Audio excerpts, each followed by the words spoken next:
Hi friends, welcome back to Madhavi's kitchen and vlogs. Perfect కొలతలతో ఆవకాయ ఎలా prepare చేసుకోవాలో చూసేయండి. ఫస్ట్ మామిడికాయలు తీసుకొచ్చి పైన మూతి దగ్గర సొన ఉండే ఏరియా మొత్తం కోసేయాలి. వాటిని వాటర్లో వేసుకొని కొంతసేపు అలా ఉంచుకోవాలి. ఇప్పుడు ఒక్కొక్కటిగా తీసుకొని నీట్గా వాష్ చేసుకొని కాటన్ క్లాత్తో తుడుచుకొని ఫ్యాన్ కింద కొంతసేపు ఆరబెట్టుకోవాలి. కాయలు డ్రై అయిన తర్వాత ఇప్పుడు ముక్కలుగా కట్ చేసుకోవాలి. ముక్కలు కట్ చేసుకునేటప్పుడు లోన జీడి ఉంటుంది, అది తీసుకొని దాని కింద రేకులా ఒకటి ఉంటుంది, అది కూడా తీసుకొని ఒక క్లాత్ తీసుకొని ముక్కల్ని నీట్గా తుడుచుకొని ఇప్పుడు మళ్ళీ ఫ్యాన్ కింద ఆరబెట్టుకోవాలి. ముక్కల్ని ఆరబెట్టుకోవడం వల్ల ముక్కల్లో ఉన్న వాటర్ క్వాంటిటీ పోయి డ్రై అవుతాయి. అప్పుడు కారం తొందరగా పాడవకుండా ఉంటుంది. ముక్కలు ఎండేలోపు ఇప్పుడు ఎల్లిపాయలు తీసుకొని వాటిని వలుచుకోవాలి. వాటికి కొంచెం ఆయిల్ రాసి ఎండలో పెట్టుకుంటే పొట్టు ఈజీగా వస్తుంది. ఇప్పుడు ఆవకాయ కలిపే ప్రాసెస్ చూసేద్దాం. మేము 20 కాయలు పెడుతున్నాం కాబట్టి ఒక గిద్దె పసుపు పోసుకోవాలి, ఒక గిద్దె మెంతి పసుపు పోసుకోవాలి. 20 కాయలు కాబట్టి తవిడి కారం పోసుకొని ఒక సోల ఉప్పు పోసుకోవాలి. ఇప్పుడు ఒక గిద్దె ఆవపిండి పోసుకొని మొత్తాన్ని కలుపుకోవాలి. ఉప్పు ఏమైనా ఉండలుగా ఉంటే వాటిని చితుపుకొని మొత్తాన్ని బాగా కలుపుకోవాలి. మనం నూనె రాసి వెల్లుల్లిపాయని ఎండలో పెట్టుకున్నాం కదా, కొన్ని వెల్లిపాయలు పొట్టు తీసి కొన్ని వెల్లిపాయలు అలానే వేయాలి.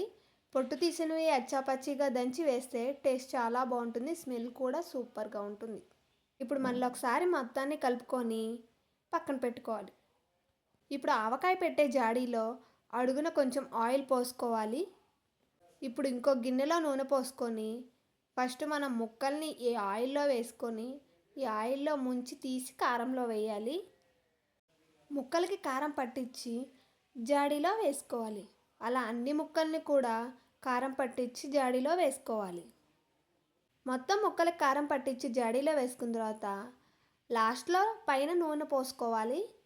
నూనె పోసుకున్న తర్వాత పైన మూత పెట్టుకొని పైన ఒక క్లాత్ వేసుకొని గట్టిగా కట్టుకోవాలి. 3 days అలానే ఉంచాలి. థర్డ్ డే తీసి మొత్తాన్ని కలపాలి. థర్డ్ డే కలుపుకున్న తర్వాత మళ్ళీ ఒకసారి ఆయిల్ పోసుకోవాలి. అంతే, ఆవకాయ రెడీ.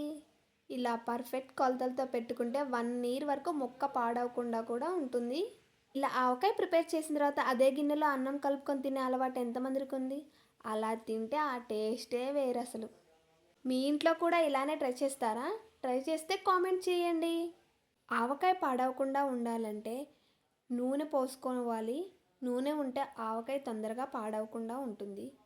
ఇలా థర్డ్ డే కలుపుకున్న తర్వాత ఆవకాయ తీసుకొని వేడి వేడి అన్నంలో ఆవకాయ వేసుకొని నెయ్యి వేసుకొని తింటే సూపర్ అంటే సూపర్ అసలు.